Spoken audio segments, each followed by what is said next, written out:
e si sono arresi. Mi guardo nello specchio e penso, ma come fai? La mente torna indietro al nostro primo incontro. Storia, letto fine come in un racconto. Ti dico che sei bella e tu scherzi, ma quando mai? Dove siamo adesso? Un nuoto nei tuoi occhi, la parte migliore di me. In volo sul mondo, amanti nello spazio, un bacio in slow motion sul set.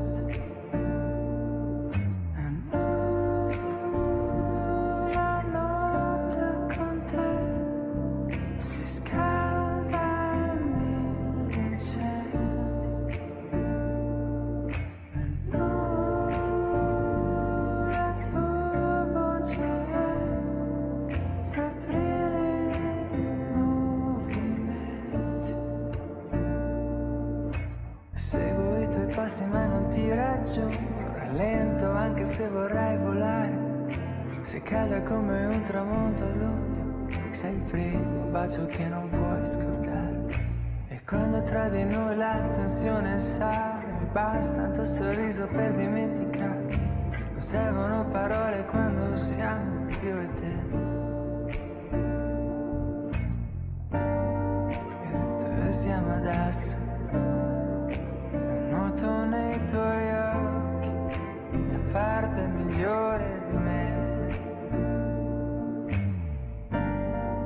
E un volo sul mondo, amanti nello spazio, baci in slow motion sul set.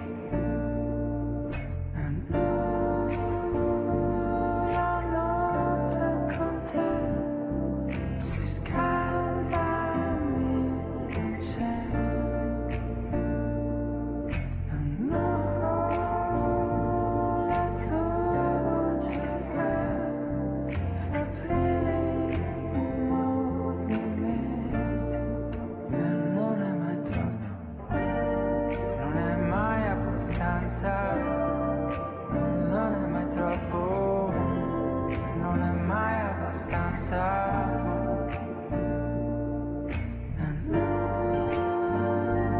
La notte con te si scalda e mi accende.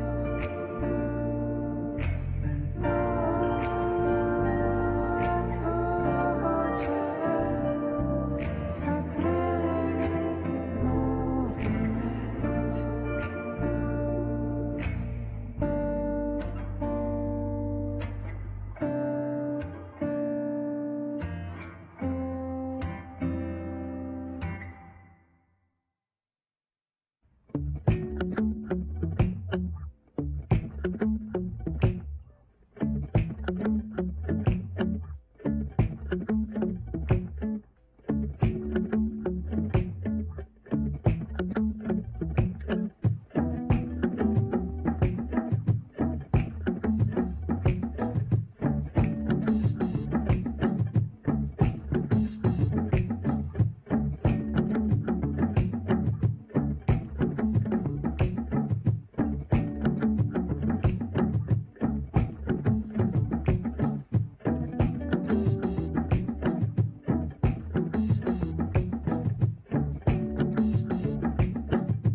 esteemed guests, welcome to the 73rd National Book Awards ceremony. Tonight's host is Padma Lakshmi, an Emmy-nominated producer, food expert, television host, and New York Times best-selling author.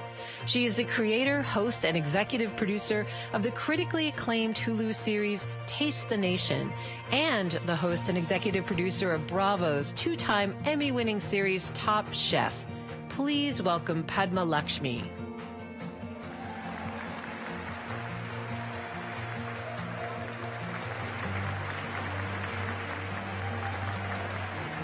Everybody. How's everybody doing? I hope by now you're a couple drinks in, seriously. I want to thank you guys so much. It is my great honor to welcome everyone to the 73rd National Book Awards and to celebrate books together in person again after 2 years of being virtual.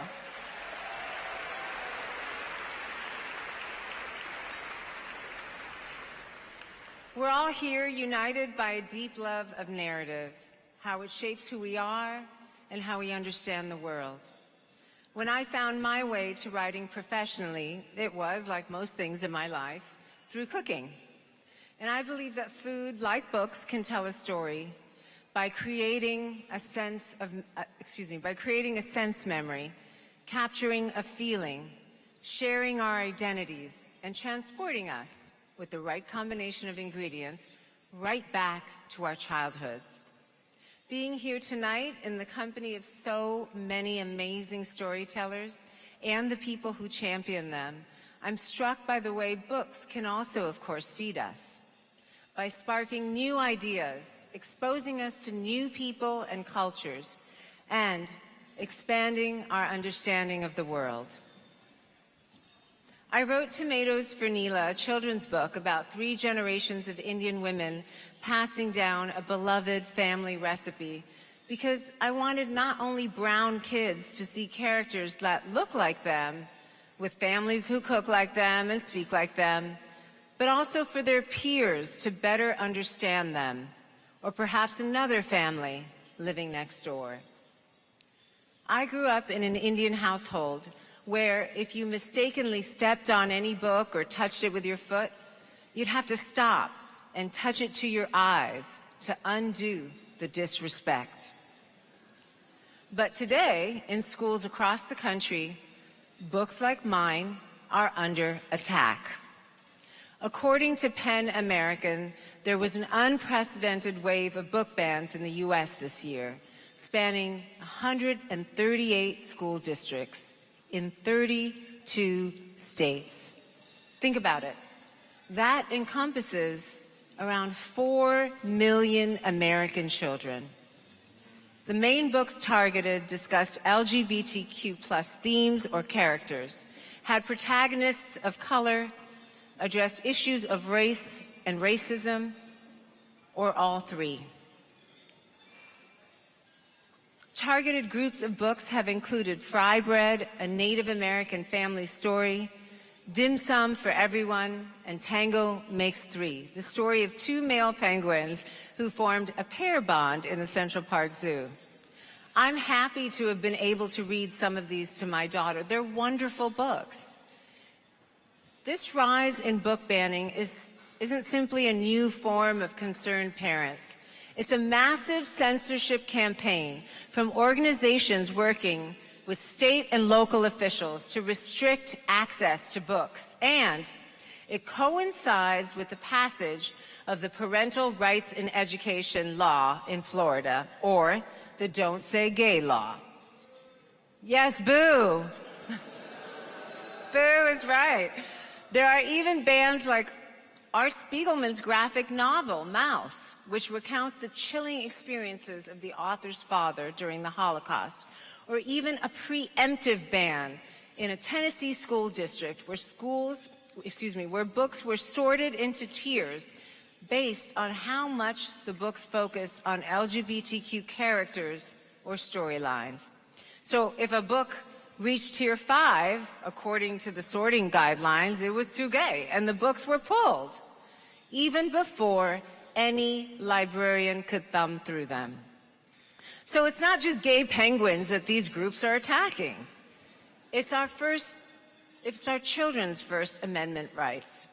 The protection of free speech and equitable access to information and diverse ideas in the school library are fundamental to education.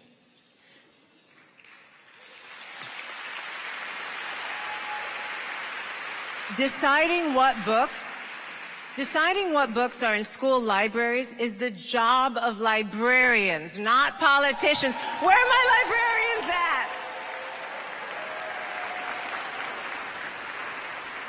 It's not the job of politicians who want to continue to whitewash this country.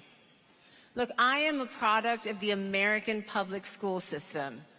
And in doing my research for my show, Taste the Nation, I realized there was so much about this country's history that I didn't learn in school, and I should have.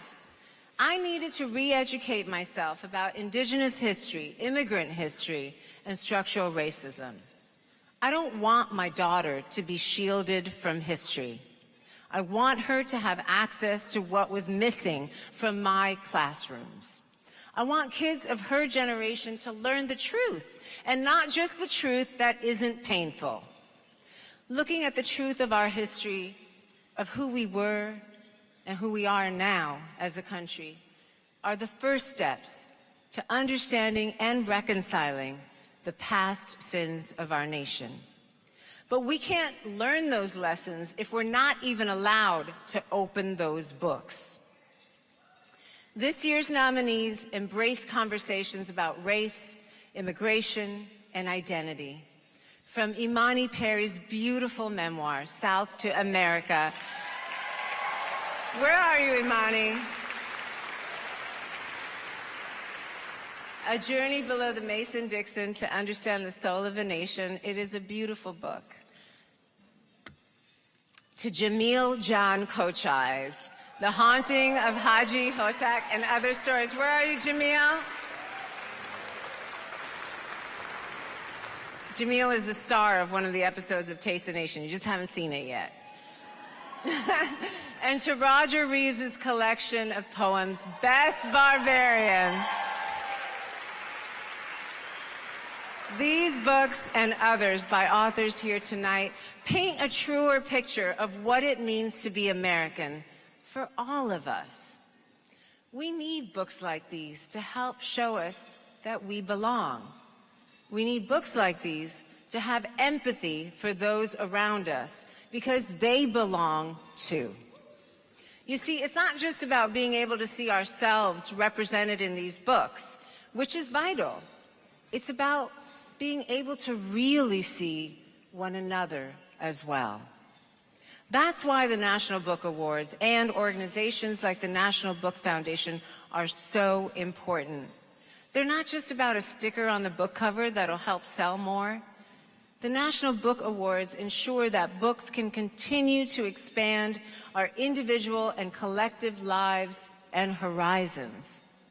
They're on a mission to celebrate literature, honor diverse creative voices, reach readers across the country and world, and most crucially, give a more robust rendition of what it means to be human. I'm so honored to be here with all of you, fellow lovers of the written word, to celebrate this incredible group of authors and to raise a glass to books. So if you have a glass, please lift it and toast, because we are here for the most important of endeavors tonight. Thank you all for being here. And now it's time to begin our celebrations.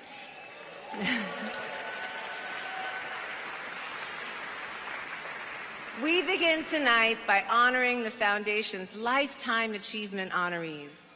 The first of these Lifetime Achievement Awards is the Literarian Award for Outstanding Service to the American Literary Community, which is given to a person who has proven a remarkable dedication to expanding the audience for books and reading. Past recipients include Dr. Maya Angelou, Mitchell Kaplan, and Scholastic's Dick Robinson.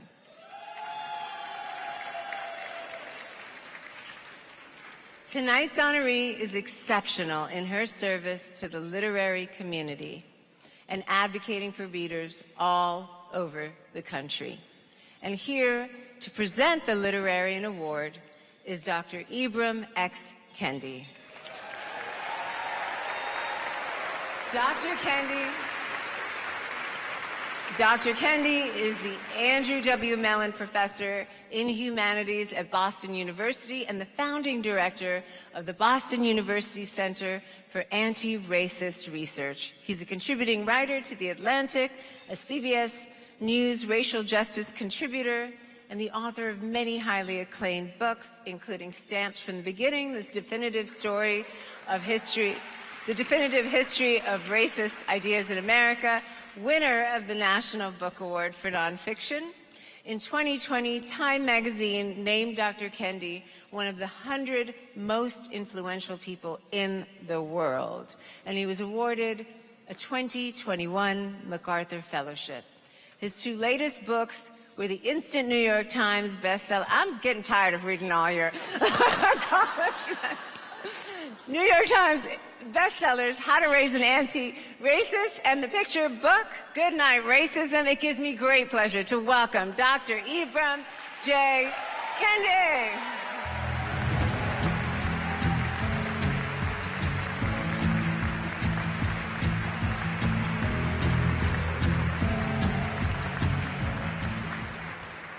Thank you so much.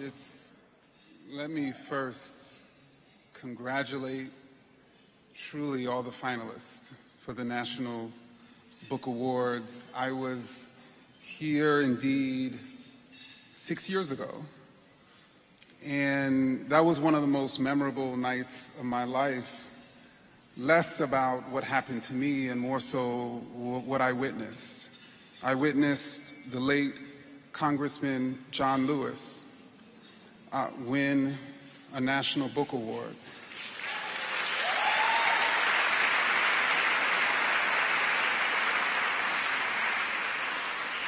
And in his victory speech, he talked about how when he was growing up in segregated Alabama, he was not allowed to attend and to go to his local library.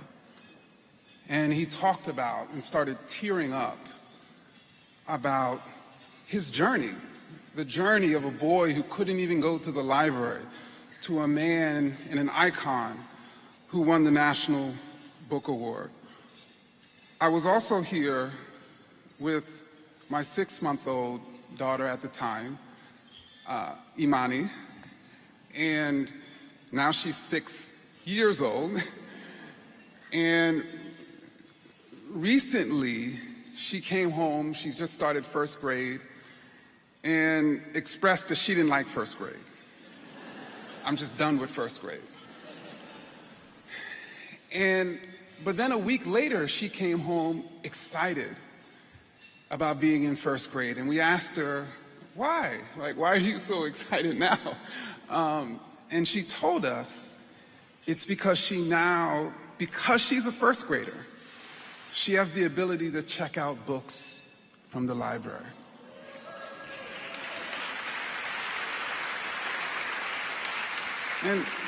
And so these are just two of the many reasons why it is such an honor and pleasure for me to present the Literarian Award to the 10th Executive Director of the American Library Association, Tracy D. Hall.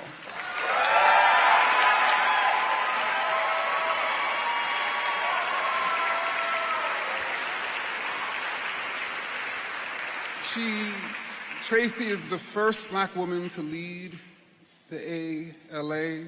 Her career of outstanding service to the American literary community is extensive and remarkable. Before leading the ALA, she was the cultural program director at the Joyce Foundation.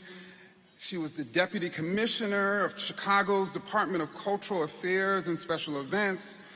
the Vice President of Strategy and Organizational Development at the Queens Public Library, where during her tenure she founded the NYC Early Learning Network. She's a community librarian at the Hartford Public Library, where her work was so influential that the then mayor of Hartford, Eddie Perez, designated February 13th Tracy Hall Day. And that's just a small sample, but what I want to bring to your attention is the challenge that Tracy issued to librarians, library professionals, and library supporters in June of 2020, when people were demonstrating all over this country. This was 4 months after becoming the ALA's executive director. Hall called for building a library workforce that reflects the diversity of the nation, universal digital access, and a much deeper financial commitment to libraries. And she said, through these 3 priorities, let our legacy be justice. When I say let our legacy be justice, she said, I am inviting us to explore the construct of the library as both the vehicle and the driver of justice, as both a means to justice and an arbiter. Hall was talking to librarians, but really she was talking to us all. The American literary community, in this era of book banning, of the forces of injustice taking the books out of our hands, of tyrants taking away our right to read. As Hall instructs all of us, let our legacy be justice.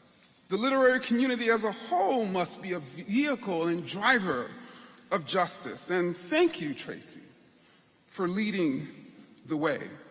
And I must say, I must thank, actually, your grandmother, Bessie Marie Sanders Scott, for leading you where, like a young John Lewis, she couldn't go in segregated Louisiana, that hallowed space in her mind, and now your mind, the library. Her legacy was justice. Your ancestral legacy is justice. And so I'm delighted to present to you, Tracy D. Hall, the Literarian Award for Outstanding Service to us, the American literary community.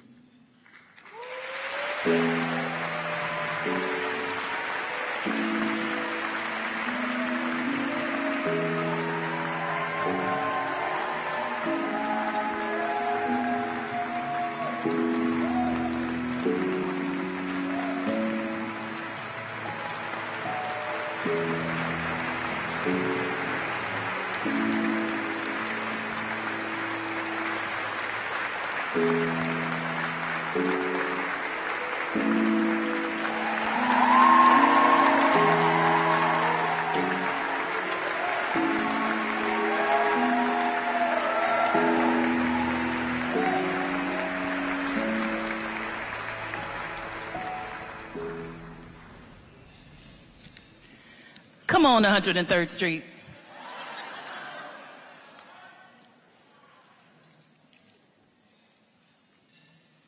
That's a shout out to Watts.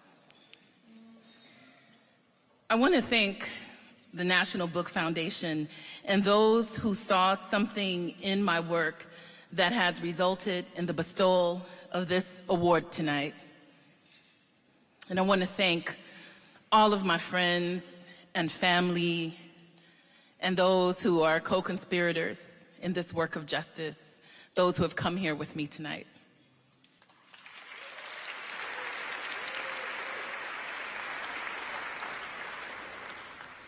Moments like these are not intended to shine a spotlight on one individual, but rather to hold up a mirror that reflects all of the people and places that have contributed to what an individual has become. Tonight is a reflection of two groups of people that have lit a lifelong fire within me. People who long to read and people who fight for the right to read. Two groups that deserve to be seen and supported in this moment when the very act of reading, something which is a liberatory act, an act of agency and self-realization, is being politicized and weaponized to the point that contemporary acts of censorship have surpassed that of the McCarthy era, and books themselves have become contraband. But one of the central laws of information that we learned in library school the first day is that information wants to be free.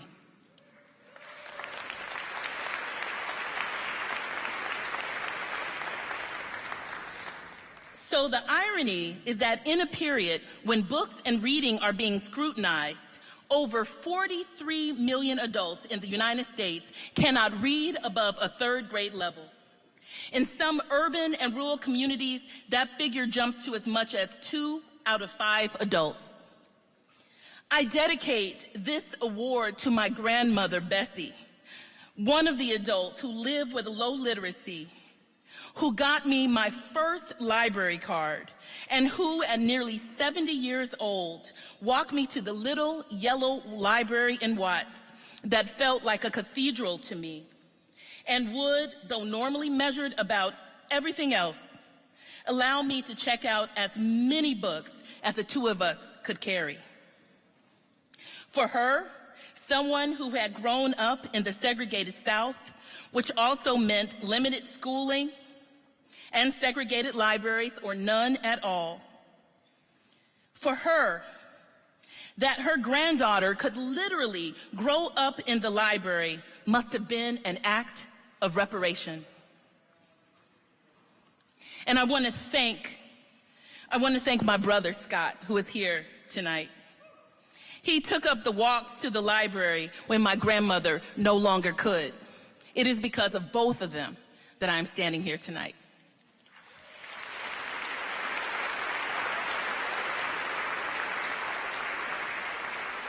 This award goes out to our grandmothers and grandfathers, our neighbors and our friends, and all adults who long to read and to discover the freedom that comes from navigating the world as a reader.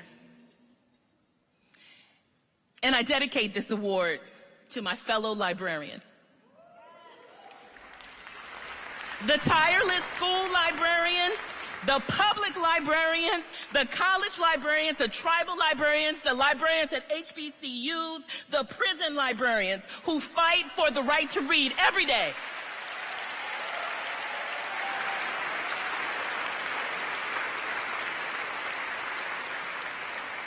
And who, in resisting censorship efforts, have sacrificed their jobs and livelihoods to ensure that every reader has a chance to see themselves represented on a bookshelf and their lived experiences validated. Let history show of this period that librarians and the writers whose works they protect from being removed or erased were on the front lines in upholding our democracy.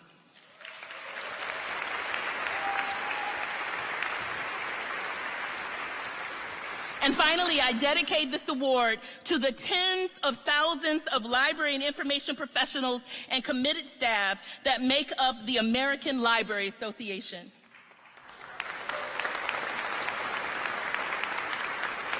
It was a scholarship to attend library school from ALA that allowed me to turn my passion for literacy and information access into a quest that has steered my life. I will forever work to pay that investment in me forward. Inevitably, when you tell someone you are a librarian, they comment, "You must really love to read." Surely, loving reading is a prerequisite, but loving reading is not what makes you a librarian. What makes one a librarian is when you begin to truly understand that our democracy depends on people having the opportunity to think and write and read and share their stories openly. What makes one a librarian is that once you witness a transformation that occurs when someone comes across a book or a resource that truly flips on a switch in their lives and changes their lives, after that, you want everyone to have that same opportunity, and you are willing to fight for it. It is a universal truth that one of the real tests of liberty is the right to read. Please, please, stand against this effort to limit access to reading. I invite you to join the American Library Association and join me in the fight against book bans. Remember, free people read freely.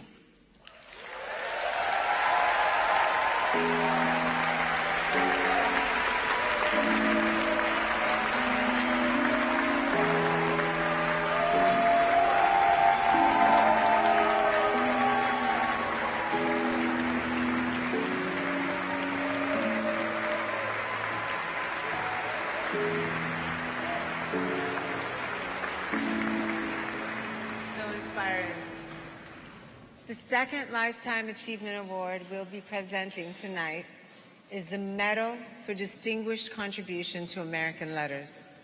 Previous winners of this award include Toni Morrison, Stephen King, and Maxine Hong Kingston. This honor is given to a writer who has, over the course of their career, greatly enriched our literary heritage through their body of work. Tonight's honoree and his work has proven again and again the power of comics and graphic novels. Here to present the medal is Neil Gaiman. Neil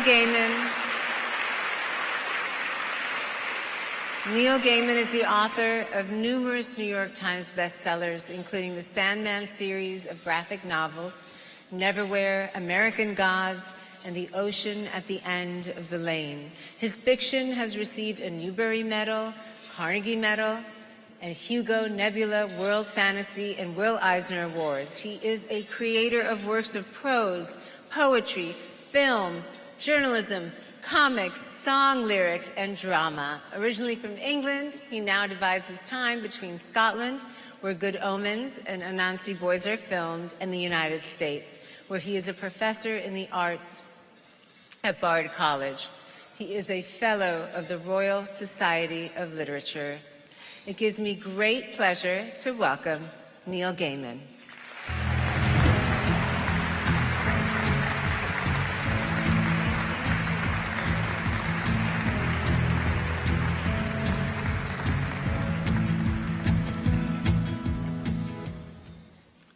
Thank you.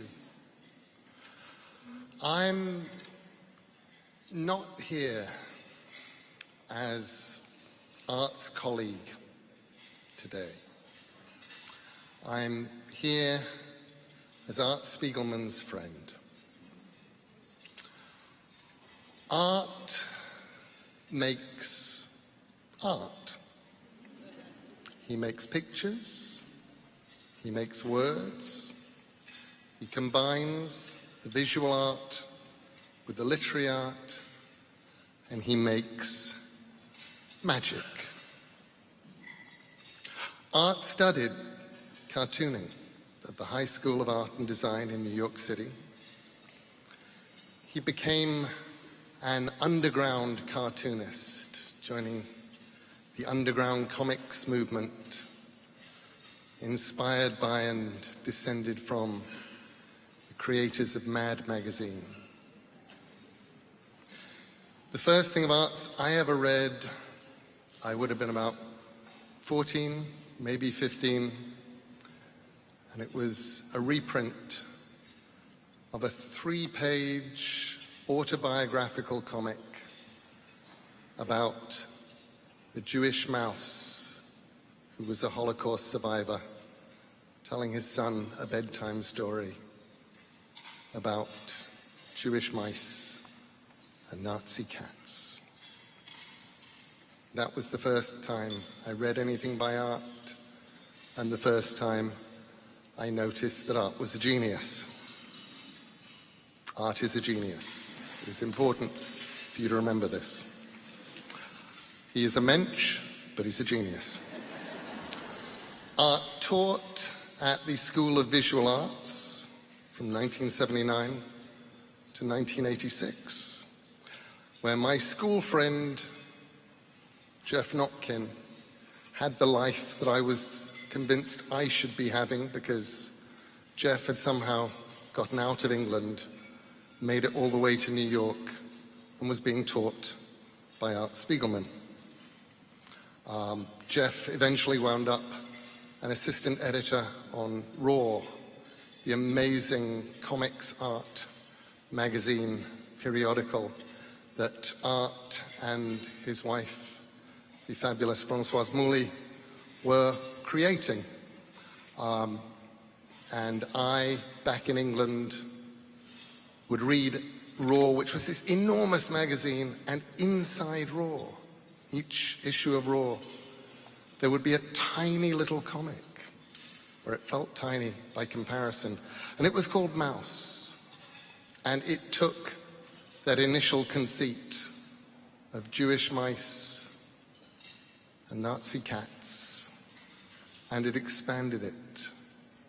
And it expanded it into the story of Art and of Art's father and of the Holocaust.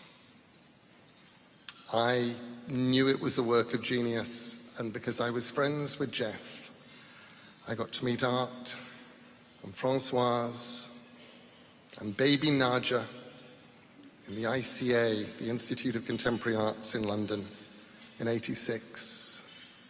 And I met Art as my friend Jeff's friend, but over the next 10, 15 years, I became Art's friend and Françoise's friend. And I watched as Art made Garbage Pail Kids and was attacked in the press.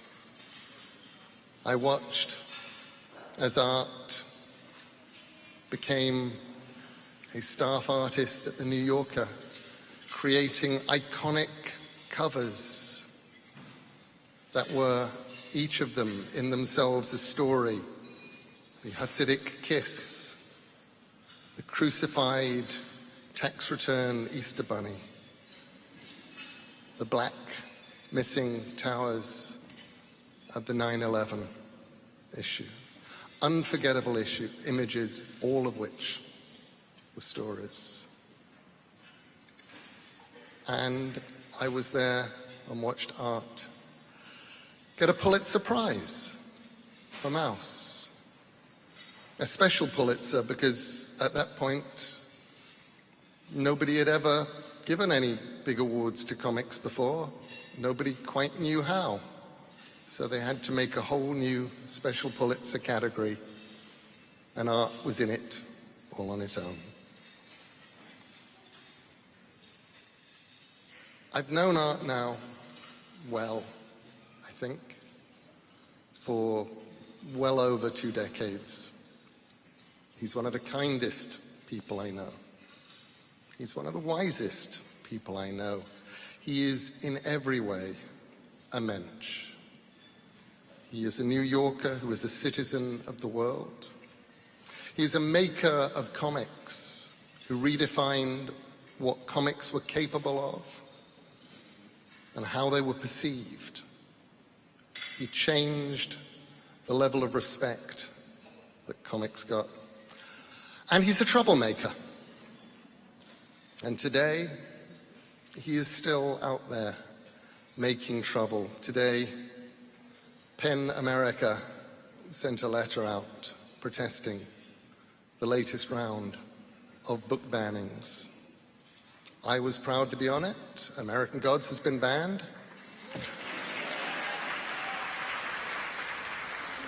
But up there first and foremost, Making Trouble, Art Spiegelman's signature, because Maus is banned again and again and again. And if you ask me, there's only one kind of people who really want Maus banned. And they're the same kind of people who didn't want things like Maus to exist back in 1942 either.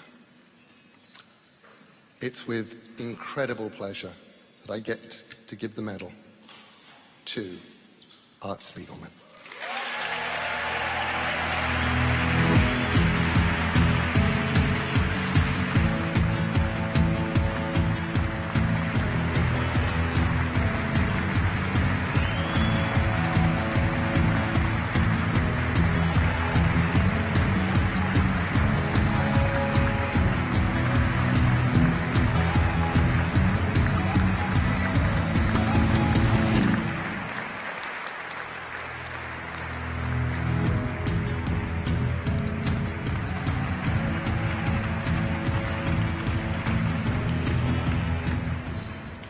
Thanks, Neil, for lending yourself to this occasion and for so consistently being a good friend, as well as a world-class black belt storyteller. Black because he looks good in black. So, thanks to the National Book Foundation that has done so much to champion literature, but now welcomes me and comics into that category with this medal, a milestone in my life. I'm also thankful that I didn't mispronounce milestone as millstone, since I was so terrified about putting together an acceptance speech for this event and for this august crowd. I even contemplated sending a suicide note instead. But hey, I had writer's block. Nothing like a Lifetime Achievement Award to make me feel like my lifetime might be over. So, this award is for my distinguished contribution to American letters, and I really do feel honored. But like, what about the pictures? I now know that everyone euphemistically calls them graphic novels. I've even been called a father of the graphic novel, but I'm still demanding a blood test. For me, comics with an X, as into comics, words and pictures, is a more accurate description of the form I love. In the future, if we have one, could we say, this is an award for American letters plus pictorial signs co-mixed with an X together? Or at least let's call it an award for American letters and emojis. Against all odds, Maus became a blockbuster. It was kind of sui generis and had therefore been rejected by every publisher in town. Today, this award makes my book a blockbuster yet again. As in what? They're letting cartoonists into the Great Hall of Literature? Well, there goes the neighborhood. Maus was never made to teach anybody but me anything. I was just trying to understand how I got onto this planet with two parents who were supposed to be dead long before I got here. I was not trying to write Auschwitz for beginners.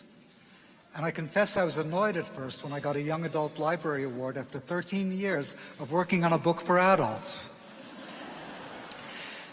In their heyday, comics were read by millions of adults as well as kids.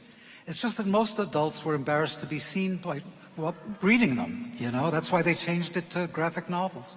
A moral panic in the 1950s put more than half of all comics publishers out of business for causing juvenile delinquency. Politicians, the clergy, teachers, and parents collected them, not because they would someday become as valuable as NFTs, but to protect our children. And they literally threw the books into public bonfires. The more things change. When Maus was pulled from a middle school curriculum in McMinn County, Tennessee this year, my book became a cause célèbre in today's virulent book banning culture war.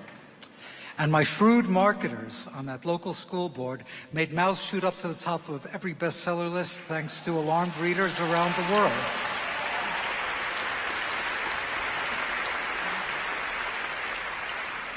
There may have been some good old vestigial anti-Semitism involved, but I don't think it was exactly Holocaust denial. As one school teacher who was at the board meeting even said, "I love the Holocaust. I love the Holocaust, but this is not a book I would teach students." Everyone just wanted a kinder, gentler Holocaust to teach. As well as wanting to control thought and maybe eviscerate trust in public education so that tax money can be diverted toward private and religious schools. There's still a general, if shrinking, consensus that the Holocaust was a bad thing. Most of today's attacked books, many of them graphic novels, deal with queer identities and America's race issues. Maus deals in granular detail with my parents' experience as Jews in Nazi Europe. But I think it became a universal symbol for all murderous othering because of its fable-like animal metaphors. So, this medal is for a distinguished contribution. It's not an adjective I associate with cartoonists. In fact, I'm proud of my medium's vulgar roots, its ability to stir controversy, to provoke and sometimes even make people laugh. Harvey Kurtzman, who Neil just evoked, he's the genius who created Mad Comics, as well as sober anti-war war comics during the McCarthy era and the Korean War. He surely deserved a Lifetime Achievement Award for rewiring the way several generations learned to think and question authority.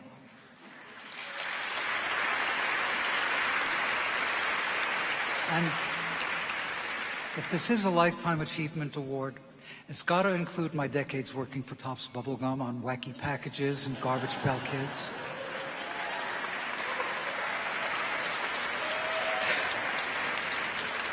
As well as my New Yorker covers. Starting in the 90s, they got a generation of readers in their 90s to cancel their subscriptions.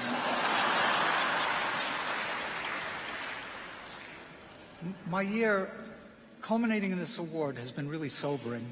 I'd always vowed to not become the Elie Wiesel of comic books. In fact, in the years after Maus, I would draw myself trying to outrun a 500-pound mouse, trying to either evade or supersede that work.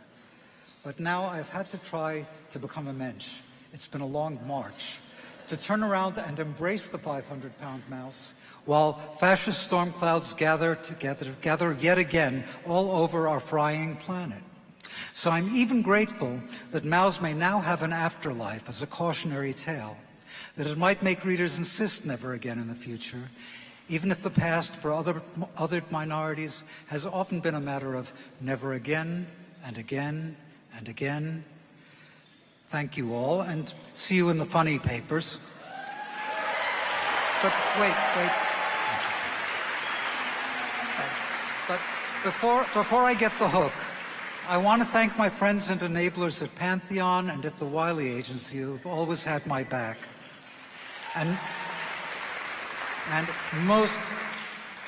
most especially Francoise, my better half for over 40 years, my love, my tech support, and my most astute editor.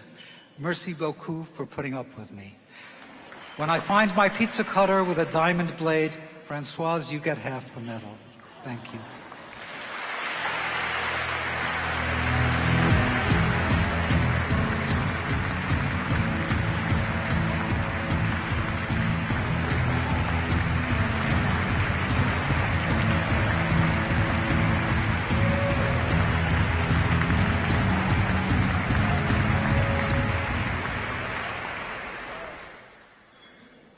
Esteemed guests, please welcome Ruth Dickey, Executive Director of the National Book Foundation, and David Steinberger, Chairman of the Board of the National Book Foundation.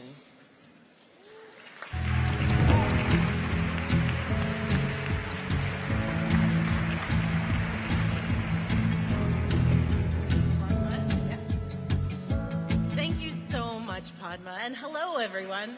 I'm Ruth Dickey, and I have the pleasure of serving as the Executive Director of the National Book Foundation. Thank you. And I'm David Steinberger, the Chair of the Board of Directors. It's my pleasure to welcome you to the 73rd National Book Awards. The awards are always an incredibly exciting night for those of us who love books, but tonight is made extra special by the fact that we are finally back together in person for the first time since 2019. What a tremendous joy it is to be able to gather together here in New York City, which has been the home of the National Book Awards since their start in 1950. While we have missed gathering in person, something so special about the past 2 years has been celebrating virtually with readers from all around the country and the world. Tonight's awards are once again being broadcast live for audiences everywhere. So I'd like to extend a special welcome to viewers at home. We are so grateful to you all for being here with us for one of the most exciting nights in literature. Yeah, we're here tonight not only to celebrate 25 extraordinary books and their writers and translators and 2 exceptional Lifetime Achievement honorees, but also to celebrate that in order for books to find their way into the world, it takes a vast community of people who love and believe in them. We celebrate all of you, from writers and publishers, to agents, to editors, to publicists, to distributors, to booksellers, to book critics, to librarians, to teachers, to readers. Each of you is a critical part of this work. The National Book Foundation champions books because books need champions, especially these days when books are being challenged in unprecedented ways. Books need all of us.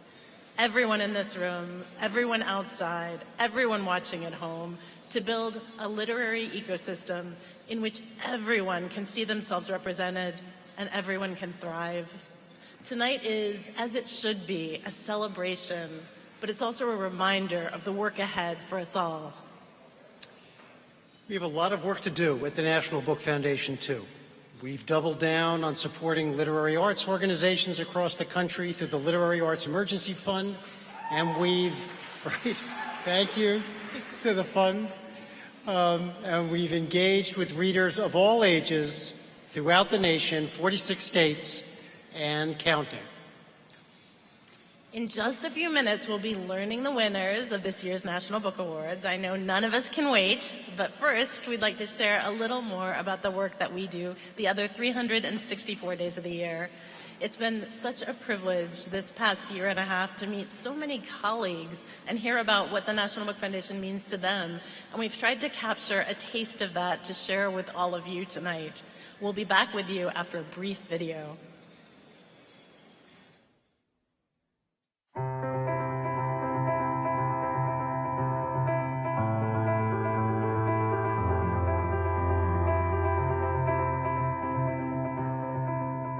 Across all our programs, the National Book Foundation reaches almost 2 million readers a year. I like the way the National Book Foundation makes it its business to care about books across the country. There really isn't a rival to it, so you're supporting something that is doing work that nobody else is. The National Book Foundation works in 4 key areas. Awards and honors, which of course is the National Book Awards, but also awards like 535 and our Science and Literature Prize. Service to the literary field through the Literary Arts Emergency Fund. Public programming, which brings National Book Award honored authors to all corners of the country. And education and access, which works to connect young people and families with access to books. One of the most exciting ways we do this is through our Book-Rich Environments program.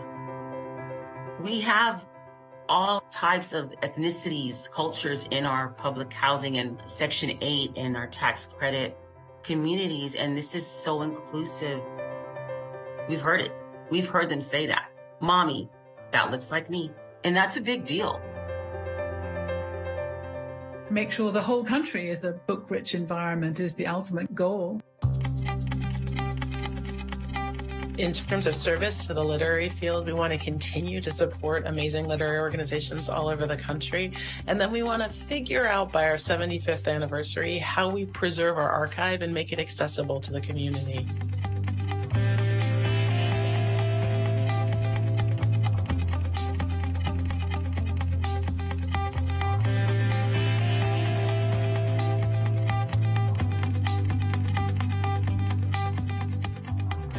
The National Book Awards are the biggest driver and biggest revenue source that make possible the work that we do as the National Book Foundation throughout the whole year. There's been a real momentum over the last 6 or so years to make sure that the foundation concerns itself with books every day, everywhere, not just confine itself to the night of the award ceremony. It was such an incredible honor for me to have my book, The Kissing Bug, as one of the awardees of the Science and Literature Program prize this year, because I never actually saw myself as a science writer. The book is so much both about science and about communities and families. I think it opened a door of connection between them. Work that helps more people get a chance to feel like books are a place of belonging for them, for me, feels like the most important work that any of us can do. You know, this is what books do, right? They open up these conversations and these points of connections and intimacy. There's something about fiction that demands you be an empathetic person. Given the state of the world right now, where we feel so disconnected and we're at each other's throats and there's so much bitterness, fiction might be one of our only cures. Touring with the National Book Foundation, we met people who the book was powerful to them. Like, they read Hell of a Book and they read The Prophets and they loved them. They wanted to talk about them. What was most profound about traveling with Jason, especially when we went to the Mississippi Delta, we could see on the faces of our audiences how our books impacted them. We like to say that the National Book Award honored books and authors are now all part of Team Book. It's like they are part of our family. And I think looking forwards in the next 6 years, it's only going to occupy its title even more strongly, the National Book Foundation. I think books are the most important thing that there is in this world. It is so important to see yourself. It means education.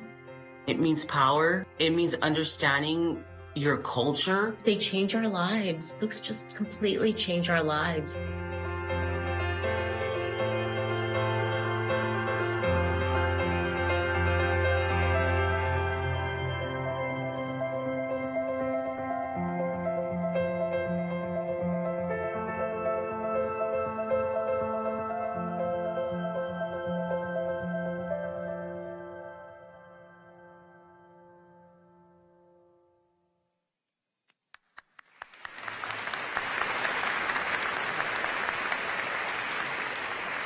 The National Book Foundation accomplishes an extraordinary amount of important work, which makes it easy for me to do this next part.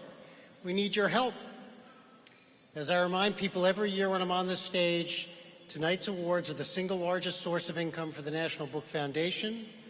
I'm happy to share that so far we have raised together $920,000 towards tonight's goal of $950,000.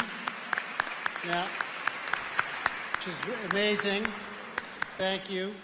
On your table, you'll find a QR code you can easily scan to make a donation online. And if you prefer paper, we've got you covered. Your program contains a donation envelope where you can make a donation or a pledge. Thanks so much for considering joining us in support of books. We have staff and volunteers circulating the room for those in person to collect those envelopes, and there will also be collection boxes stationed at the exits tonight with volunteers and staff ready to help. And for those of you watching at home, keep an eye out in the chat for a donation link, or visit nationalbook.org/donate. Tonight's broadcast is free of charge, but we're hoping that book lovers like you will support us with a suggested donation of $50. And while you're getting your donations ready, we'd like to take this opportunity to thank some of the many people whose support and hard work helps us do the work of ensuring that books and literature are for everyone. Thank you to the Alfred P. Sloan Foundation, the Art for Justice Fund, a sponsored project of Rockefeller Philanthropy Advisors in partnership with the Ford Foundation, the Mellon Foundation, the National Endowment for the Arts, the New York City Department of Cultural Affairs, and the New York State Council on the Arts. We are also enormously grateful for tonight's sponsors: Penguin Random House, Barnes & Noble, Lindenmeyer Book Publishing Papers, a division of Central National Gotsman, Amazon, Literary Partnership, Amazon Studios, Apple Books, Books A Million, Google Play Books, Hachette Book Group, HarperCollins Publishers, Ingram Content Group, Macmillan Publishers, Meta, Poetry Foundation, Scholastic, and Zibby Books. Thank you for making our work possible. We are so grateful. We are just 2 years away from a big milestone, the 75th anniversary of the National Book Awards. In preparation, we've spent the last year crafting a strategic plan that will culminate in our landmark anniversary, and we are absolutely thrilled to have generous supporters who believe in us and our big dreams for the future. That's right. We are so grateful to these supporters who have joined us in making significant gifts and multi-year commitments to help us get to 75. Huge thanks to Deborah E. Wiley, the Susan S. and Kenneth L. Wallach Foundation, Karen and Marcus Dole, the Stephen M. and Joyce E. Tadler Charitable Trust, Stephen Reedy, Marianne and Bruno Quinzen, and Paul and Carol Steinman. Thank you. I'd like to thank some of the folks who have helped make tonight and our return to in-person celebrations so very fabulous. A huge thanks to our host committee, our after-party committee, and our book council. Many thanks to our longtime incredible design team at CHIPS and to our collaborators at Really Useful Media, who are doing behind-the-scenes magic production work to bring all of you tuning in from home an amazing broadcast experience. Thank you both for helping us always look our best. Thanks to all the friends who have helped record videos and voiceovers as part of tonight's celebration. I won't spoil the surprises, but you'll be hearing from some very special guests soon. And of course, most tremendous thanks to tonight's host, Padma Lakshmi. Thank you. Yeah, let's give her a round of applause. Thank you for so graciously helping us celebrate books. Thanks so much to this year's National Book Awards judges who read and read and read in order to select this year's honored authors, the finalists that we're celebrating tonight, and a special thank you and welcome to judges and past finalists and winners from 2020 and 2021, many of whom are also joining us here in person. We owe endless thanks to our esteemed board of directors. It's an honor to serve with all of you. And of course, none of this would be possible without the small but mighty staff of the National Book Foundation and the leadership of Executive Director Ruth Dickey. Thank you, Ruth. Thanks so much, David. I'm so grateful to get to work with you and our incredible board and alongside the amazing members of Team Book. Huge thanks to Team Book, to Jordan Smith, Meredith Andrews, Meg Tansey, Natalie Green, Ali Romero, Juliana Lee Marino, Anya Kuipers, Emily Lovett, and a special huge thank you to our awards and honors manager, Madeline Shelton, for coordinating, right? For coordinating so many details, big and small, to make tonight's festivities possible. It is truly astonishing that this team of 10, along with the invaluable support of interns, volunteers, and program partners in all corners of the country, can accomplish so much. Together, we reach over 2 million readers a year through our work. Thank you, thank you, thank you.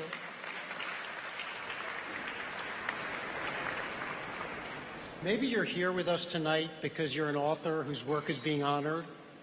Maybe you're here because you're part of a publishing team who work to get an important book out into the world. Maybe you're tuning in because you work with books as a teacher or librarian and know their power. Or maybe you just love books. Whatever the reason, I find it so moving that books have brought us together. Books have a tremendous power to bring people together, and we hope we can count on all of you to come together in support of books and in support of the National Book Foundation to help ensure that books and the connections they create are celebrated and shared for years to come. Congratulations once again to all of tonight's finalists, and now on with the show.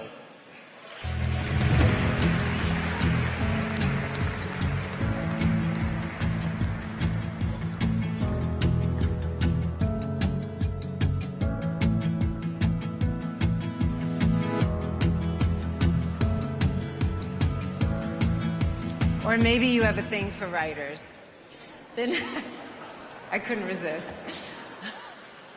The National Book Awards are particularly exciting because until tonight, no one but the 5-person panel of judges knows the decision. Not the foundation board, not its staff, not me, not anybody else. The judges made their final decisions only earlier today, so everyone is hearing it here for the first time and the same time. The winners in each category will be announced by the chair of each category, presented in reverse alphabetical order. These categories are young people's literature,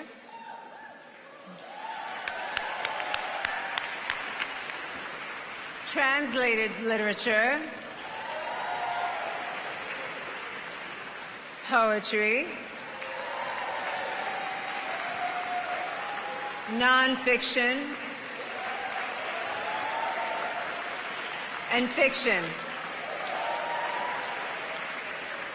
This year, we have special guests helping us from afar to introduce each category and the panel chairs. First, we have Jimmy Fallon, Emmy Award winner and co-author of Con Pollo with Jennifer Lopez, to introduce the finalists for the 2022 National Book Award for Young People's Literature, and panel chair Dr. Jewel Parker Rhodes. Books for young readers, simply put, change lives.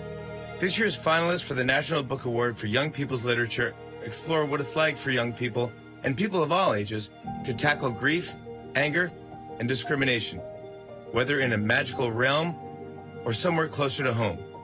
Through prose and illustration, these books portray characters on journeys of self-acceptance and self-discovery, and some that have even changed the course of history. The panel chair for this year's National Book Award for Young People's Literature is Dr. Jewel Parker Rhodes, the award-winning author of several books for adults and young people. She is the Virginia G. Piper Endowed Chair and Narrative Studies Professor at Arizona State University.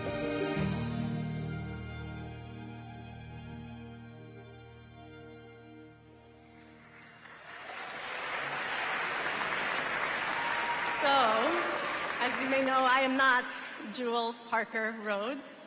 I'm Lilian Rivera, a young adult author, middle grade, graphic novelist, all that stuff. But you don't need to know that because I'm here representing Jewel Parker Rhodes, who is in the hotel right now, sick. And so I just want to say just a few words about Jewel, who was our leader, our fearless leader. She led with compassion, with generosity, and most importantly, with love. And so I just want to share some of the words that she was meant to say here tonight. And I'm really grateful that I'm able to represent her and represent our team. And also just, this is one of the most important awards, the Young People's Literature. That's all I'm going to say.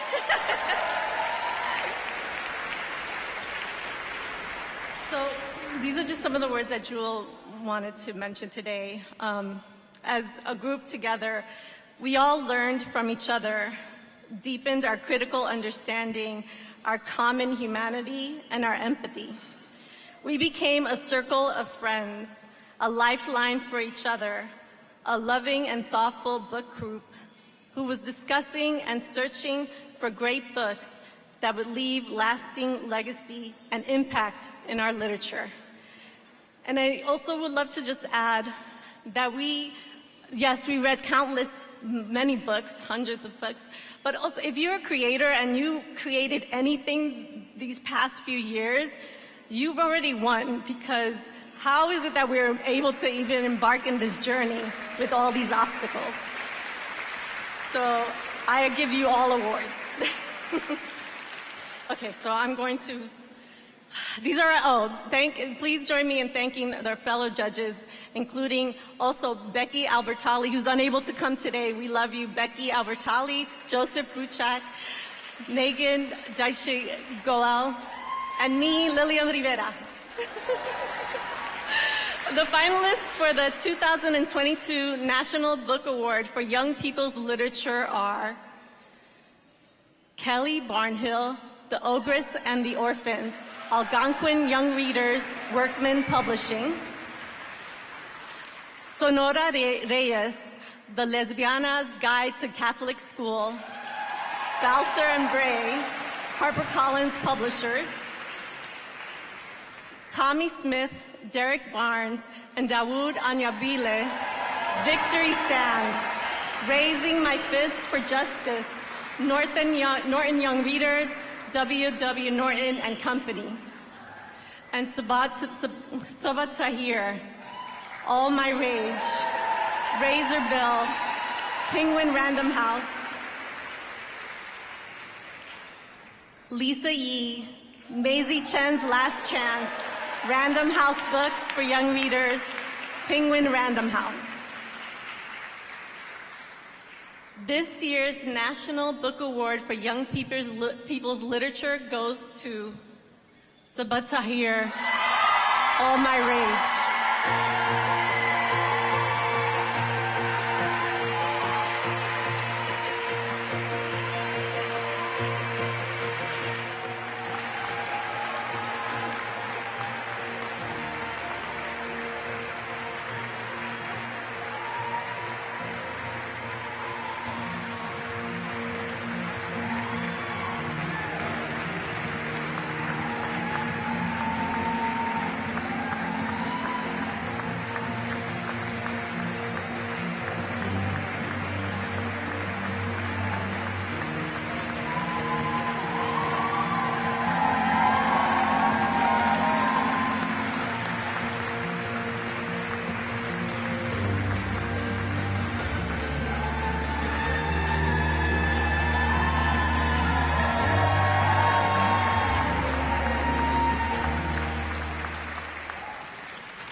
This is not 2 minutes.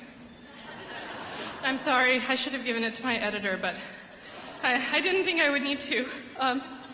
Thank you so much to the National Book Foundation and to the judges for this award. To my fellow finalists and nominees, it has been the honor of a lifetime to read and hear your words. I am the first Muslim and Pakistani American woman to win this award.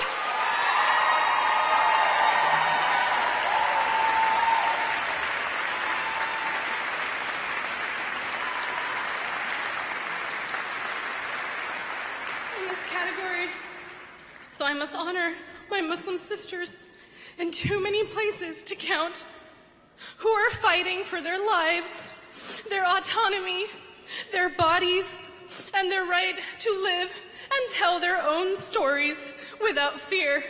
Sisters, may you rise and may you be victorious against the oppressors. This feels like an impossible dream. My grandfather, he was a sharecropper with a 4th grade education. My grandmother was illiterate, and my parents came to America almost exactly 40 years ago to the day. And like too many immigrants, they worked so hard. They worked themselves to the bone. So many of our parents' dreams died so that the dreams of my generation could live. To my mother and father, your love and prayers and sacrifice have lifted our stories beyond my imagining. Barakallahu fikum. May God bless you. Sorry. I told my dear friend and agent, Alexander Machinist, about this book while I was actually under contract for a different project. And she She could have said, "Don't you dare." But instead she said, "Write it, and I will deal with the rest." Alexandra, thank you for believing in me. Everyone at Penguin Young Readers, school and library, marketing, publicity, and sales has been incredible, has supported me through like so many blown deadlines, including the next one. I'm sorry. Thank you to my wonderful editor and advocate, Ruta Rimas, who put great trust in my story instinct. My publicist, Shanta Newland, who answers like really dumb questions. My publisher, Casey McIntyre, and our fearless leader, Jen Loja. You are a remarkable and inspiring team. My greatest love to my family, Tala Abbasi, Nicola Yoon, Haina Karim, Renee Atia, Lauren DeStefano, Abby Wen, Adam Silvera, and Gila, who got me through this weirdly difficult year with tea, samosas, hugs, and cat videos. To my brother Amir, who has saved my life more times than I can count, and who has taught me everything worth knowing. And I thank my children who are here tonight and who have since birth shared me with these imaginary worlds with such generosity of spirit. All good things are for you. I'm sorry, I'm almost done. My husband Kashi insisted that I tell this story, the story of all my rage, even when I was afraid to. And for the 15 years that it took to write it, he walked with me through the darkest night of it. Kashi, thank you for all the Ben and Jerry's. And there was a lot. For helping me vanish into the attack, for reminding me that my spirit is stronger than my fear, and for being a witness to my life. It is an honor to witness yours. Thank you to every librarian and educator and bookseller who has put my work into the hands of a young person who needs it. And last, my beautiful readers have told me my books make them feel less alone.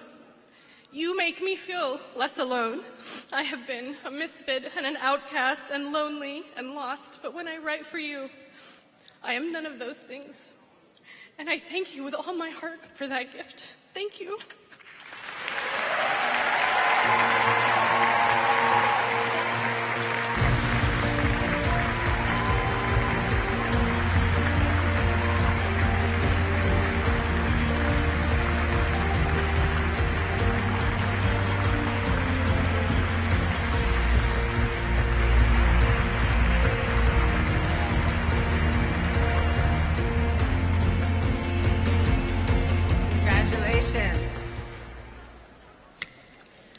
Next, we'll have Christiane Amanpour, Chief International Anchor for CNN, introduce the finalists for the 2022 National Book Award for Translated Literature and panel chair Anne Goldstein.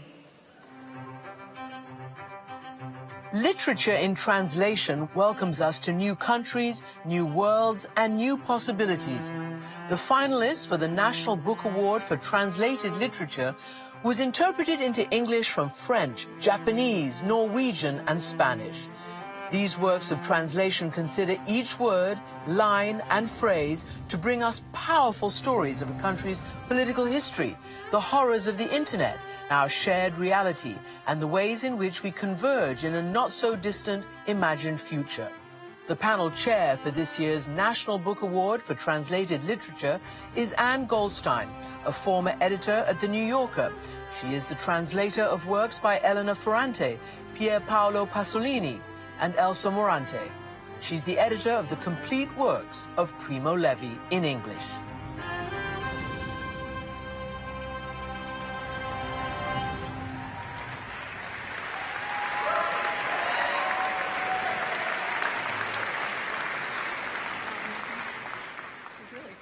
Disorienting.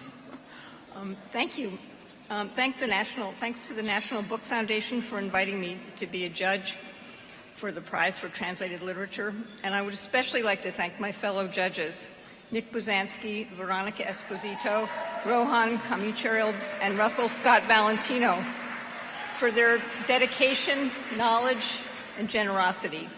It's been a pleasure and an honor to work with them. I found it both exciting and inspiring to read so many works of translated literature from so many diverse places. In a way, what was most inspiring is the fact that these works exist in English at all, that in spite of low pay and low recognition, translators are working on such a wide variety of books in such a wide variety of languages and a wide variety of styles. Where am I? Enabling all of us in the English-speaking world to enter worlds we might not otherwise know. Well, it's almost a cliche to say that translators are the forgotten voices of literary culture. It's also true that they've become more visible recently, thanks in part to prizes. And I think we're all grateful to the National Book Foundation for having added, or rather revived, the Prize for Translated Literature. In a way,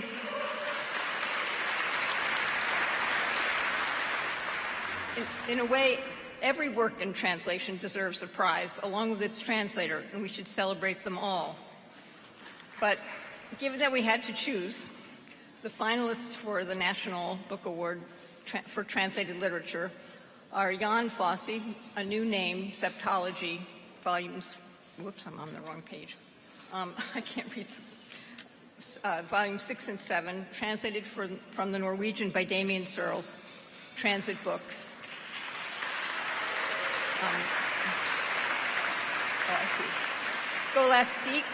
Scholastique Mukasonga, Kibogo, translated from the French by Marc Polizzati, Archipelago Books.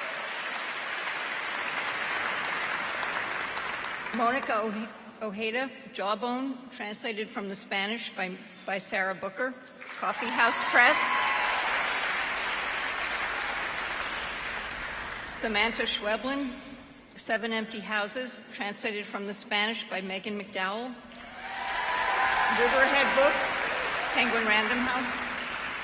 And Yoko Tawada, Scattered All Over the Earth, translated from the Japanese by Margaret Mitsutani, New Directions Publishing.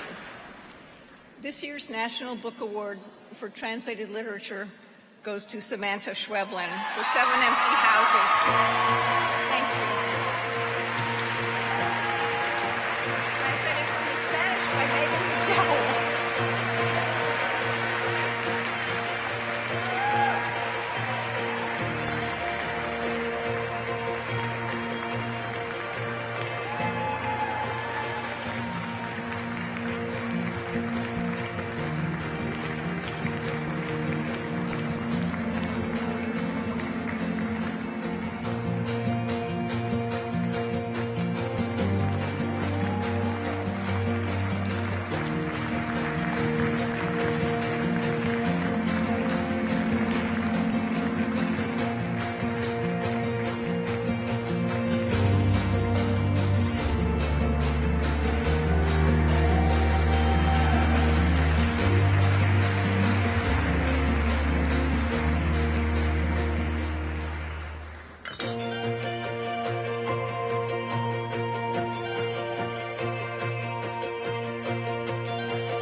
Thank you.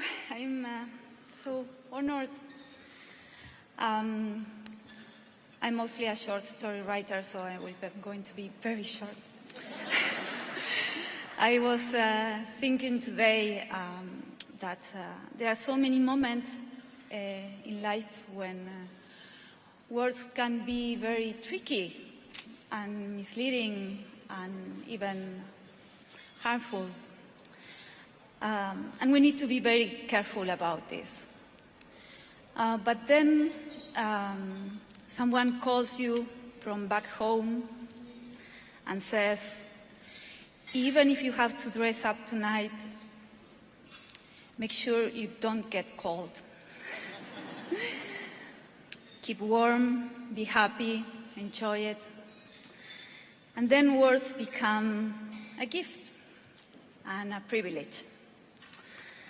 So I am here, I am where I am, and I am a privileged person because of all these people who has been delivering this kind of kindness and care and support all these years to me.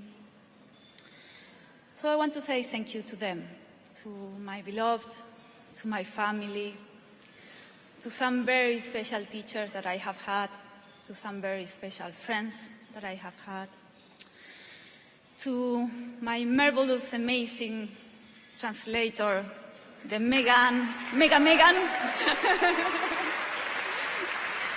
Yes.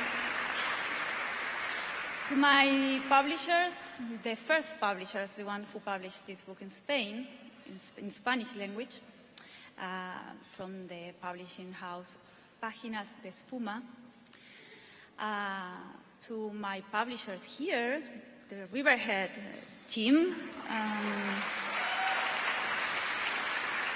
to the jury and to the National Book Foundation, thank you.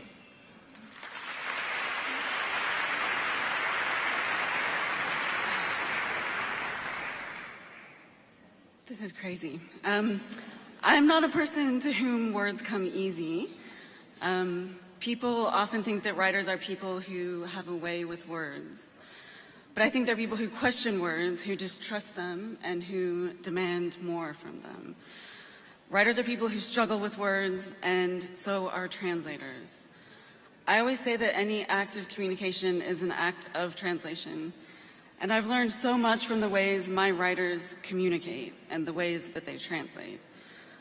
I'm grateful to Samantha for continually demonstrating the power words have to invoke.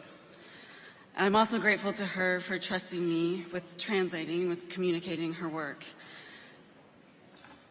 I'm grateful to the folks at Riverhead, Laura, Glory, Ashley, you know why.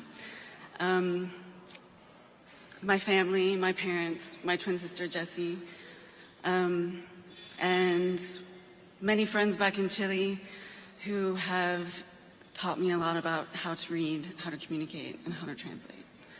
Thank you to the National Book Foundation, and to everyone here, to all the readers for their continued curiosity. Thank you.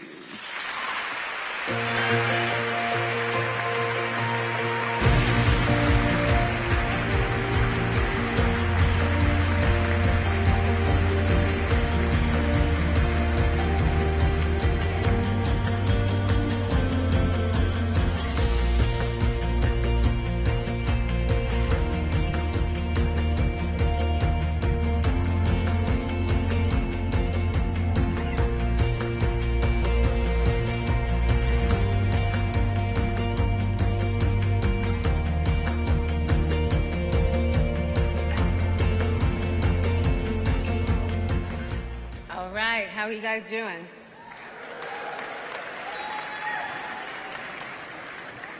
For a bunch of writers, you're pretty sedate, I must say. Now we have Alicia Keys, Grammy Award-winning singer and songwriter and author of, most recently, Girl on Fire, to introduce the finalists for the 2022 National Book Award for Poetry, and panel chair Kwame Dawes. Thank you. In poetry, every word carries weight. This year's finalists for the National Book Award for Poetry examine histories of state-sanctioned violence against people, animals, and the environment. They contemplate intergenerational loss and erasure and depict the many stages of love, lust, and aging. Through reflection and reckoning, poetry reminds us how to make sense of the present and how to hope for a better future. The panel chair for this year's National Book Award for Poetry is Kwame Dawes, the author of 22 books of poetry and numerous other books of fiction, criticism, and essays. He is a George W. Holmes University professor at the University of Nebraska and a chancellor of the Academy of American Poets.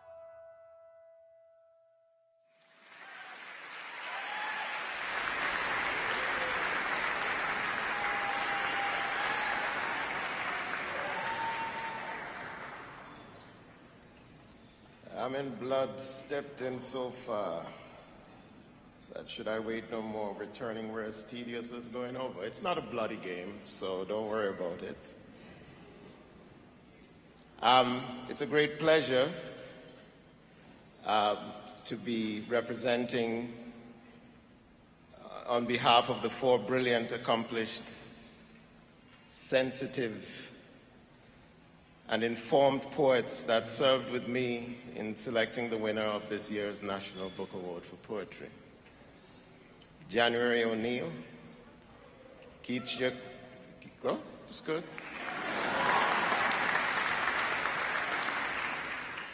Keith Quippers,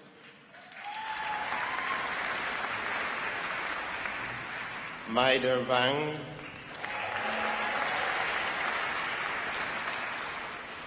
and Juan Felipe Herrera, who unfortunately was not able to make it, but his spirit was definitely with us today. We diligently read through and thought about and spoke about and meditated over a few hundred books of poetry to bring us to tonight's announcement. So I want to take a moment to thank them profusely for their kindness, generous spirits as they carried out this great service to American poetry. So first I want to say I congratulate the long list and all the other people who had books submitted, and they impressed us greatly. The finalists for the 2022 National Book Award for Poetry are Alison Adele Hedgecock,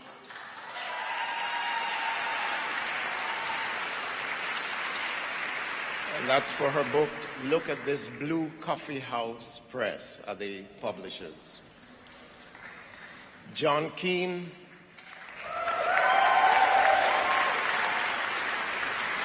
for his book, Punks, New and Selected Poems, published by The Song Cave.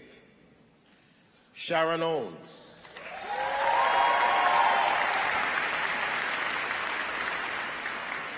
For her collection, Ballads, published by Alfred A. Knopf and Penguin Random House.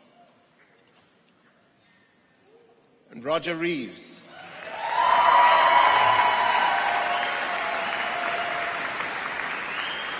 For his book, Best Barbarian, published by W.W. Norton and Company. And Jenny G. For her book, The Ruptured Tense, published by Grey Wolf Press. The winner of the 73rd National Book Award for Poetry is John Keane.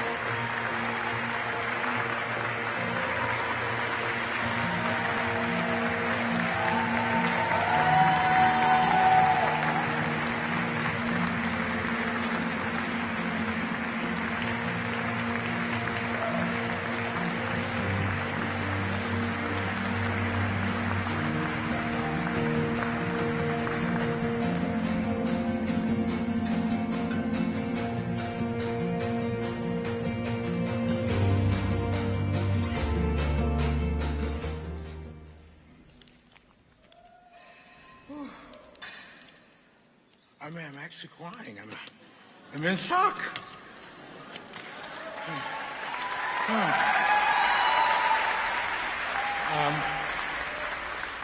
So I put together some notes because I said in the improbable instance that I actually received this award, all the words, I work with words, right, would fly right out of my head. So I want to begin by thanking the National Book Foundation and the amazing jury, the judges, all of my fellow long listers and short listers. They are all amazing poets, and all the poets who submitted work this year, they all deserve a round of applause.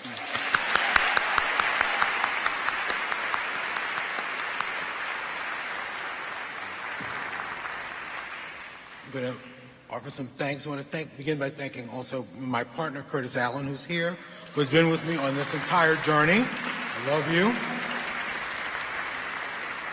Many thanks to my parents, particularly my mother, who encouraged me as a reader, a writer, and a creative person.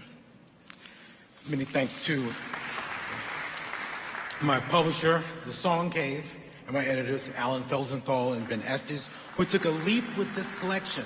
It took me many, many years to get this book into print, and I think I was doing a reading in Brooklyn, and Alan was there, and he said, can I see the book? And I said, I don't have a book. I just have a little chapbook.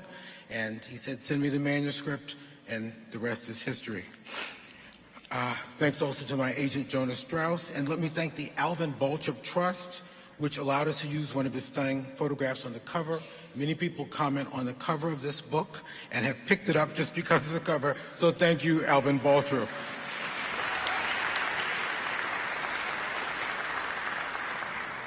Thanks also to the late Cynthia Gray, Cindy Lore, and her parents for allowing our collaborations to appear in this book. It was very important to me that this book include these collaborations. I felt like they were a vital part of my portrait making experience, so I'm glad that Cindy's voice is in here too. Many thanks to my brilliant students and colleagues at Rutgers University in Newark, which is one of the best places to work. A million thanks to the Darkroom Collective, who was my first literary family, and to the amazing Kaveh Khanum.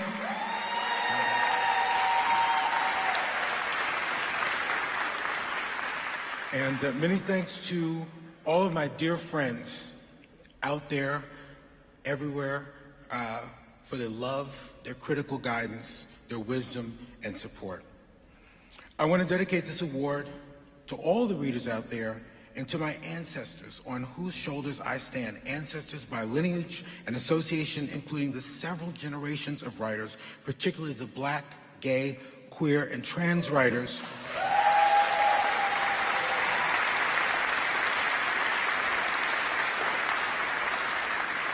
especially those whom we lost to HIV/AIDS in the 1980s and 1990s. I had the pleasure of hearing and meeting some of these writers, and let me just say they were brilliant, they were fierce, they were original, they were daring, they were courageous, and their voices not only captured the world they were living in, but envisioned a better one. Let's return to their words and the words of so many vital writers and artists we may have forgotten. Lastly, I urge you to support libraries and librarians. We've heard many comments along those lines. Support workers in the publishing industry and every industry.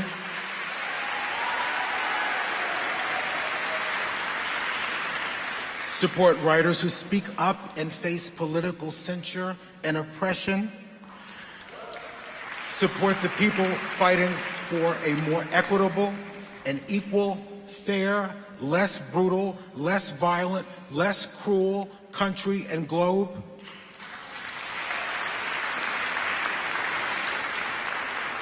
Support those fighting for social, political, and economic justice. And yes, I'm going to say it. Yes, we need people who are fighting for social, political, and economic justice.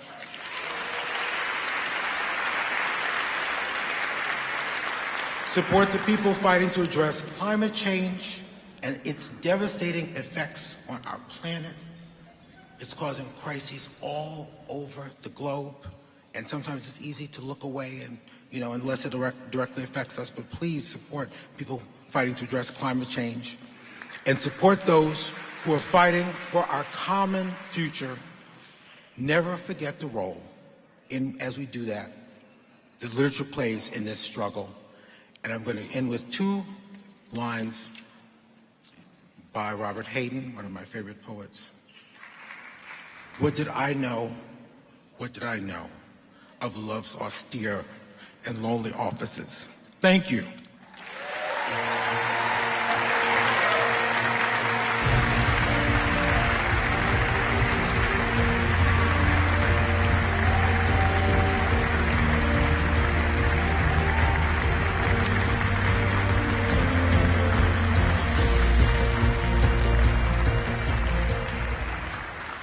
Next, America Ferrara, actor, producer, director, and author of American Like Me, joins us to introduce the finalists for the 2022 National Book Award for Nonfiction, and panel chair, Oscar Villolón. Nonfiction is expansive. It can be memoir, investigative, biographical, historical, or, like the 2022 finalists for the National Book Award for Nonfiction, genre-bending work that defies categorization. This year's finalists consider the potential and limitations of modern science, examine race, politics, and identity, and illuminate a family's magical ancestry, all to enrich our understanding of one another and the world around us. The panel chair for this year's National Book Award for Nonfiction is Oscar Villolón, the managing editor at Zizova and former book editor at the San Francisco Chronicle.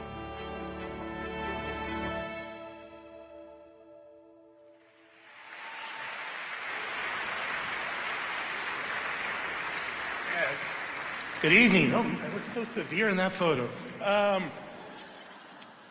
I just want to say what an honor it is to be on the stage representing the Nonfiction Award Committee.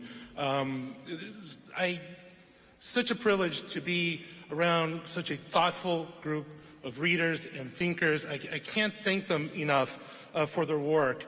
So let me just thank them right now. Carol Anderson, Melissa Febos, Thora Hansen. Yeah, you can applaud. Yes, please.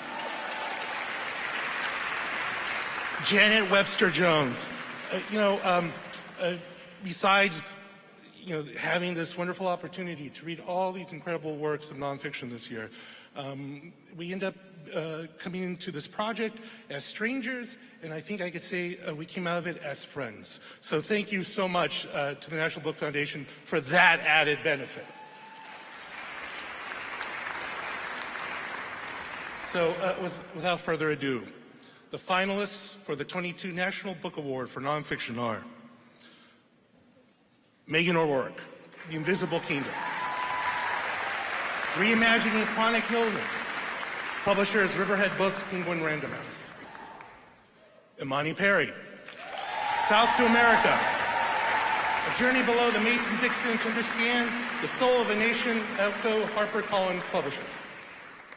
David Quammen, Breathless, The Scientific Race to Defeat a Deadly Virus, Simon Schuster. Ingrid Rojas Contreras, The Man Who Could Move Clouds, a memoir, Doubleday, Penguin Random House. And Robert Samuels and Tulu Olorunipa, his name is George Floyd, One Man's Life and the Struggle for Racial Justice, Viking Books, Penguin Random House. And this year's National Book Award for Nonfiction goes to Imani Perry.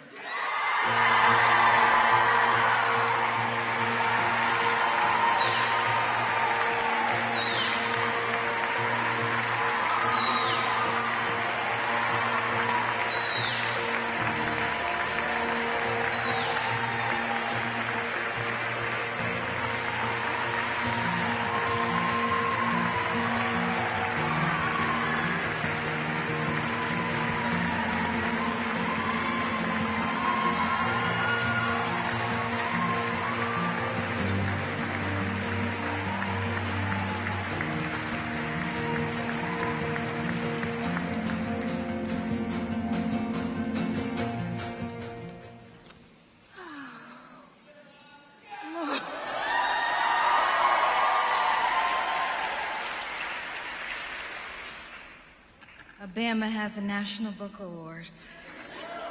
All right. I want to begin by thanking the people who made this book possible. My community at Echo, especially Sarah, Caitlin, Helen, Miriam, my wonderful agent, Tanya McKinnon, Princeton's Department of African American Studies, the Lyceum Agency, Sky Blue Media, and the publishing professionals I've worked with throughout my career. All have been integral to this moment. I also want to honor my fellow finalists, everyone who wrote with a righteous purpose and a stunning pen, wonderful books. And of course, I offer my deep gratitude to the National Book Foundation and the judges. And from the moment of my birth, thank you to Nita Garner Perry, holy, Teresa Perry, brilliant, Stephen S. Whitman, righteous. I am sweetly indebted and deeply bound to my family and friends from Birmingham, Boston, Philly, Chicago, Milwaukee, Georgia, Tennessee, Los Angeles, New Orleans, and always Mississippi, land of the bluest blues. You know how much I adore y'all. As I have remained steadfast in moments of disappointment, may integrity and grace be my familiar in this moment of recognition. The artist and the intellectual is obligated to be truthful. I promise that I will continue to bear witness to the best of my ability. I write for my people. I write because we, children of the lash-scarred, rope-choked, bullet-ridden, desecrated, are still here, standing. I write for the field holler, the shout, the growl, the singer, the signer, and the signified. I write for the sinned against and the sanctifying. I write for the ones who clean the toilets and till the soil and walk the picket lines. For the hungry, the caged, the disregarded, the holding on. I write for you. I write because I love sentences and I love freedom more. For piney woods, live oaks, swamps, and cypress trees, red clay, black earth, cotton, kudzu, and Spanish moss, pecans, pawpaws, and peaches, the prettiest daybreak, the chatting blue jays, the dancing lightning bugs, the decaying magnolia blossoms. I write for my children. Freeman Diallo Perry Rab loved, and Issa Garner Rab loved, who are the very best of me and the most beautiful young men that ever were. And for their entire generation who deserve so much better than what we've offered them, may they succeed where we have failed. My grandmother, Nita Garner Perry, holy, used to say, you weren't born to live on flower beds of ease. These are not easy times. We may write in solitude, but we labor in solidarity. Community is never easy, but absolutely necessary. Let us meet the challenges of a broken world together, making intercessions with love unbound and heart without end. Ashe, amen, amen.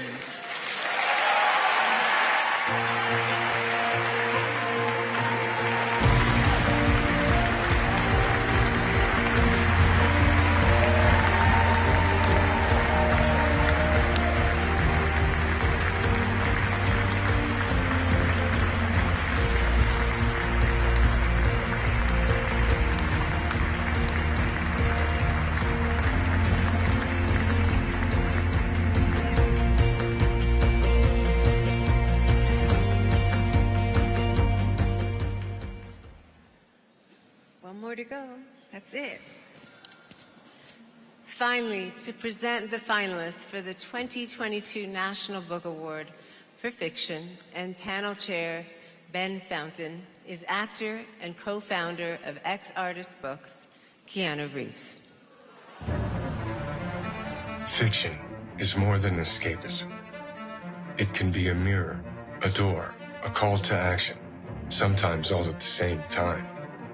The finalists for the National Book Award for Fiction followed the lives of housing complex residents, Black American artists abroad, and a young queer immigrant during the Great Recession. Spanning the globe from modern-day Afghanistan to suburban Long Island, these characters chase after authentic community, and their stories serve as a reminder that we are all, personally and collectively, searching for freedom. The panel chair for this year's National Book Award for Fiction is Ben Fountain, the author of Billy Lynn's Long Halftime Walk, a 2012 finalist for the National Book Award.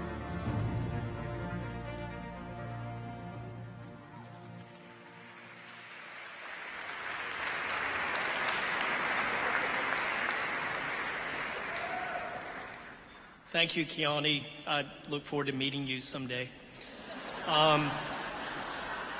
Tracy Hall and Art Spiegelman, after listening to your speeches, my heart was full to bursting. And they made me think of my father. He was an educator of the old school. And the first thing he would do when he arrived at a college campus was go see the head librarian and say, whatever you need, tell me, and we will get it for you.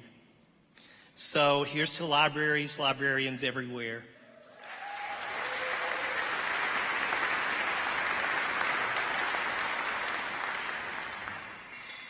He didn't think very much of comic books, however, so sorry, Art. Here are the basic facts of this year's Fiction Award. 5 judges, 5 months, 463 books. Judging the National Book Award for Fiction this year was a challenging job by any measure, and I want to thank and commend my very fine fellow judges for their excellent work. They are Brandon Hobson of Las Cruces, New Mexico,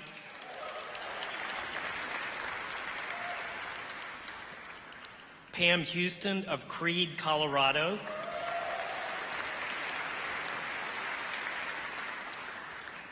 Dana Johnson of Los Angeles, California, and Michelle Malonzo of Phoenix, Arizona.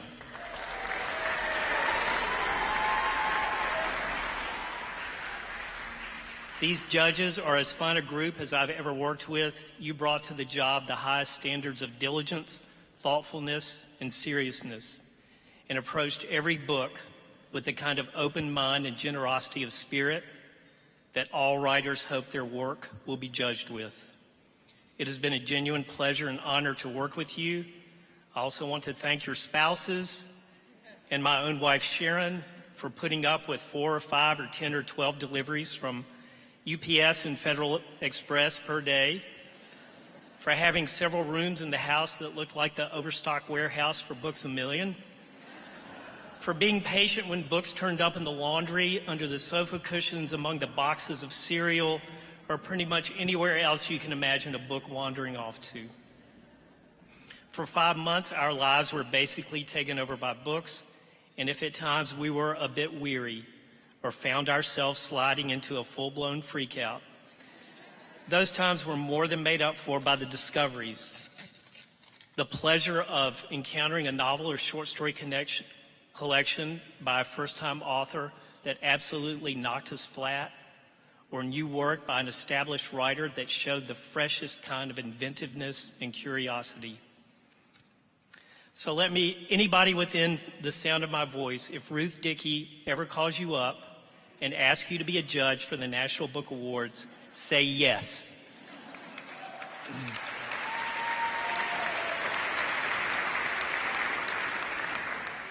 I haven't regretted it for a second, and neither will you. So we started with 463 books, and now we are down to 5 extraordinary finalists. 3 of these are debut authors. Another author is being honored for what is only his 2nd book. And another finalist has been a powerful force in American letters ever since publishing her first book in the 1970s.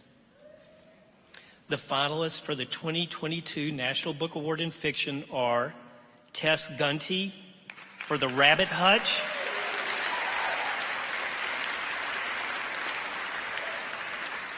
published by Alfred A. Knopf, Penguin Random House. Gail Jones for The Birdcatcher.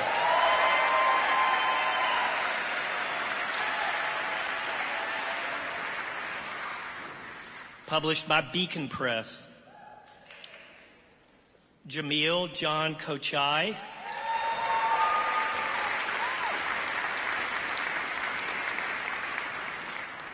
for The Haunting of Haji Hotak and Other Stories, published by Viking Books, Penguin Random House.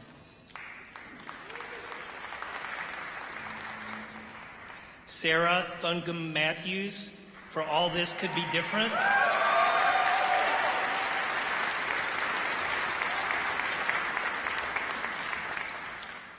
Published by Viking Books, Penguin Random House. And Alejandro Varela for The Town of Babylon.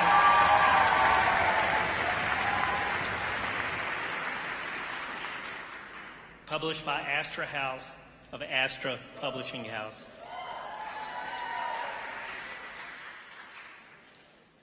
This year's National Book Award for Fiction goes to Tess Gunty for The Rabbit Hutch.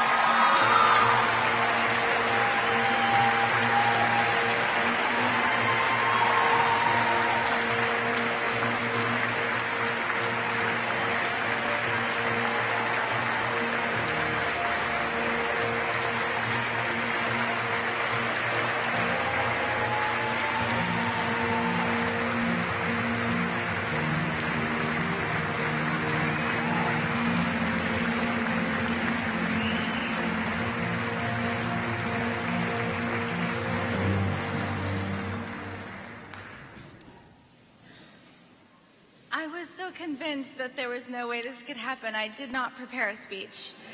But the one thing I did do was read my fellow shortlistees, and I first want to thank them for putting their work out into the world. I've been thinking a lot about what Sharon Olds said yesterday about how we've been preparing to put forth action for the good, and that's why we don't have to be afraid. And when I think about everyone else on this list, that's what each of those books accomplished, as different as they may be. They attended to those who are structurally neglected and the humanized experiences that are not visible normally. So I want to thank them for putting their books into the world and everyone who helped them do that. I also want to thank my team, my agent Duval, who was here from the beginning, for her brilliance and her courage. And thank you to my editor, John Freeman of Knopf.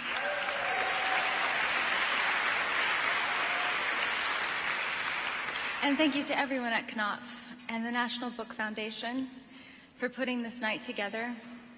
I truly believe that attention is the most sacred resource that we have to spend on this planet, and books are perhaps one of the last places where we spend this resource freely and where it means the most. And so everyone here tonight, thank you for everything you've done to put books out into the world and to promote justice. And I think kindness wins. I think that's the point of this evening. Love wins. Thank you so much.